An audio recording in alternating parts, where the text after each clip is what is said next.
ചെറുമകൻ്റെ ആത്മഹത്യയിൽ മനംനൊന്ത് മൂര്യാട് ചമ്മാൽ റോഡിൽ അമ്മൂമ്മയും അമ്മൂമ്മയുടെ അനുജത്തിയും ജീവനൊടുക്കിയ സംഭവത്തിൽ 3 പേർക്കും കണ്ണീരിൽ കുതിർന്ന യാത്രാമൊഴി. 3 പേരുടെയും മൃതദേഹങ്ങൾ വൻ ജനാവലിയുടെ സാന്നിധ്യത്തിൽ സംസ്കരിച്ചു. വെള്ളിയാഴ്ച വൈകുന്നേരമായിരുന്നു നാടിനെ നടുക്കിയ സംഭവം.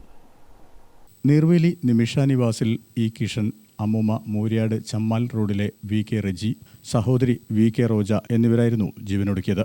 പോസ്റ്റ്മോർട്ടത്തിന് ശേഷം ഉച്ചയോടെ എത്തിച്ച 3 പേരുടെയും മൃതദേഹങ്ങൾ നീർവേലിയിലെ കിഷന്റെ വീട്ടിലും അർച്ചന ക്ലബ്ബിലും മൂര്യാട് കുറ്റിക്കാട്ട് പൊതുജന വായനശാലയിലും പൊതുദർശനത്തിന് വെച്ചു.